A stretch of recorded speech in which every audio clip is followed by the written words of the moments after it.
నమస్తే, welcome to Suman TV. నేను మీ జాహ్నవి. ప్రస్తుతం మనతో ఉన్నారు life coach, motivational speaker, tarot card reader, spiritual healer, Vedic nutritionist మన వనజ రామిశెట్టి అక్క. నమస్తే వనజక్క. నమస్తే అక్క. అక్క, సాధారణంగా ఆడవాళ్ళలో ఇన్ఫీరియారిటీ ఫీలింగ్ ఎక్కువగా ఉంటుంది కదా, ముఖ్యంగా పెళ్ళైన ఆడవాళ్ళలో. అంటే భర్త బాగా చదువుకుని మంచి ఉద్యోగంలో ఉన్నాడు, అయ్యో నేనేమో చదువుకోలేదు, నేను నా స్థాయి ఇంతే, నేను ఎలా ఉంటానో పాపం ఆయనతో నేను సరి తూగుతానో లేదో, వాళ్ళ ఫ్రెండ్స్ ఏమి ఇంత పాష్గా ఉంటారు, నేను ఇలాగే ఉన్నాను అని చాలా మంది ఆడవాళ్ళు ఫీల్ అవుతూ ఉంటారు. ఈవెన్ వర్కింగ్ విమెన్స్ కూడా కొంతమందిలో ఉంటుంది ఇది. సో ఇంకా నేను ఎదగాలి, ఏం చేయాలి, మా ఆయన అనుకున్న దానికి తగ్గట్టుగా నేను ఉండాలనుకునే ఆడవాళ్ళు ఉంటుంటారు కదా, అలాంటి వాళ్ళ కోసం మంచి టిప్స్ ఏమన్నా ఇవ్వండి అక్క. Okay, first of all inferiority ఆడవాళ్ళల్లో అన్నది నన్ను అడిగితే అది పక్కన పెట్టేయాలి. అంటే ఈజీ నేను చెప్తున్నాను, అబ్బో మీకు చెప్తున్నారు బాగానే, మీకు ఈజీ అంటారు. ఏంటంటే ఎందుకమ్మా ఇన్ఫీరియారిటీ? ఫస్ట్ ఆఫ్ ఆల్ దేనికి అంటే నేను చూసాను చాలామందిని, ఇట్లా చూస్తే నాకు బాధ వేస్తుంది కూడా వాళ్ళని. ఏంటంటే వాళ్ళ హస్బెండ్స్ బాగా ఉన్నారు, బాగా చదువుకున్నారు, బాగా కనపడతారు, అంటే వాళ్ళు సోషల్గా బాగా మూవ్ అవుతారు, కానీ ఆడవాళ్ళు వాళ్ళు సరిగా చదువుకొని ఉండరు. ఏదైనా కొంచెం ఒక చిన్న అంటే ఏదైనా పల్లెటూరు బ్యాక్గ్రౌండ్ నుంచి రావడము, వాళ్ళు చదువుకునే ఉంటారు, బాగా గ్రాడ్యుయేట్సే ఆడవాళ్ళు కూడా చదువుకొని ఉంటారు. కాకపోతే ఏంటంటే వాళ్ళలో ఏంటంటే ఇవి చాలాసార్లు వాళ్ళని ఇట్లా ఎత్తి చూపే ప్రాసెస్లో మనం చెప్తాం కదా, నువ్వు సరిగా మాట్లాడవు ఇంగ్లీష్, లేకపోతే నిన్ను సరిగా ప్రజెంట్ చేసుకోలేవు అన్న వాళ్ళు కూడా ఉన్నారు చాలామంది. అంటే వాళ్ళ హస్బెండే కాదు, రకరకాలుగా వాళ్ళ చుట్టూ ఉన్న వాళ్ళు ఎవరో ఒకరు వాళ్ళని అలాగా డిమోటివేట్ చేసేస్తారనమాట. వాళ్ళు చెప్పిన దాన్ని వాళ్ళని ఎంకరేజ్ చేయకపోవడము, వాళ్ళు ఏదైనా ఒక పాయింట్ చెప్తే, ఒక మంచి ఏదైనా చెప్తే దాన్ని మనం సరిగా అక్నాలెడ్జ్ చేయము, ప్లస్ వాళ్ళని ఎంకరేజ్ కూడా చేయము. అలా చేసేసినప్పుడు ఏంటంటే వాళ్ళకి సెల్ఫ్ డౌట్లోకి వెళ్ళిపోతారు. అయ్యో నేనేంత యూస్లెస్సా, నేనేం పనికిరానా, లేకపోతే నేను నలుగురిలో వెళ్తే మా హస్బెండ్కి ఏమైనా ఇబ్బంది అవుతుందా, నన్ను చూసి ఆయన నేను చిన్న చూపు చూస్తారని, ఇలాంటి రకరకాల ఆలోచనలతోటి ఏంటంటే ఆడవాళ్ళు చాలామంది వాళ్ళని సప్రెస్ చేసుకొని బయటికి రాకుండా ఉండిపోతున్నారు. ఓకే, సో ప్రతి ఒక్క లేడీలో ఒక స్పెషాలిటీ ఉంటుంది. ఆ స్పెషాలిటీని మీరు బయటకు తెచ్చుకోవాలి అంతే. ఓకేనా?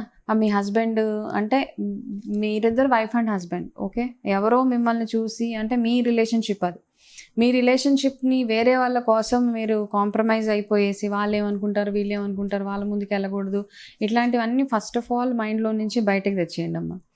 అంటే మీ మాటల వల్ల మిమ్మల్ని ఎవరైనా జడ్జ్ చేస్తున్నారో అని మీరు అనుకుంటే కనుక దట్స్ అ రాంగ్. అంటే చేసేవాళ్ళు చేస్తారు, ఎవరిని ఆపగలుగుతాం మనం, కానీ మీలో ఉన్న స్పెషాలిటీ, మీలో ఉన్న మంచి క్వాలిటీస్ మీ దగ్గర అలాగే ఉన్నాయి, వాటిని బయటకు తీసుకురండి.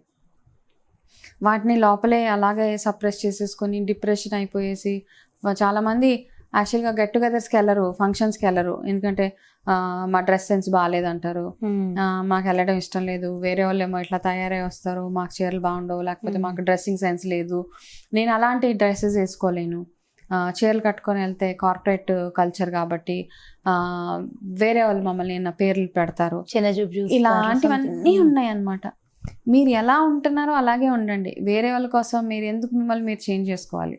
ఫస్ట్ ఆఫ్ ఆల్, అవునా, మీ హస్బెండ్ మిమ్మల్ని చూసి మిమ్మల్ని ఇష్టపడి చేసుకున్నారు కాబట్టి ఆయనకు మీరు అలాగే ఇష్టం కాబట్టి అలాగే కంటిన్యూ అవ్వండి. దానికోసం మనం ఆలోచించి ఎక్కువగా డిప్రెషన్ అయిపోయేసి ఒక మూల ఉండిపోయాల్సిన అవసరం లేదు. ఫస్ట్ ఆఫ్ ఆల్ మనకి మీరు అంటే ఎలా ఉన్నామో అలా ఉండి 10 మందిలో అలానే ఉంటే ఆటోమేటిక్గా మనమే నచ్చుతాం, అంతే అలాగే ఉండండి. ఏంటంటే ఇంకొక అడ్వైస్ ఏంటంటే కొంచెం మీరు అడ్వాన్స్ అవ్వాలి మీ లుక్స్లో కానీ, మీరు ఎలా కనపడుతున్నారో వాటిలో మీరు అవ్వచ్చు. ఓకేనా? మిమ్మల్ని మీరు చేంజ్ చేసుకోవచ్చు. ఇలా చేంజ్ చేస్తే నేను నిన్నటిదాకా ఒకలా ఉన్నాను, ఈరోజు నేను ఇలా కొంచెం చేంజ్గా ఉంటే, కొంచెం తయారవుతే ఎవరైనా ఏమైనా అంటారా, అట్లాంటి ఆలోచనలు ఫస్ట్ పక్కన పెట్టేసేయండి. ఓకే, సొసైటీతో పాటు మనం కూడా ఎదగాలి.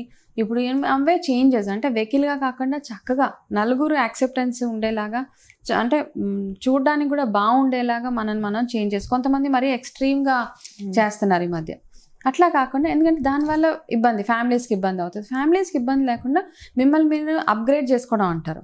ఓకేనా? కొత్త స్టైల్ వచ్చింది, కొత్త శారీ వచ్చింది, కొత్తగా ఏదైనా రెడీ అవ్వాలి, కొత్తగా కనపడాలి అన్నప్పుడు అట్లాంటి దాంట్లో ఏం తప్పు లేదు. ఓకే, అట్లా అనుకున్న మీ ఇష్టాన్ని కూడా సప్రెస్ చేసేసుకొని ఎవరో ఏదో అనుకుంటారు, అమ్మో నేను ఇలా చేయలేను అలా అంటే మీరు కొంచెం మిమ్మల్ని నేర్చుకోండి. ఓకేనా?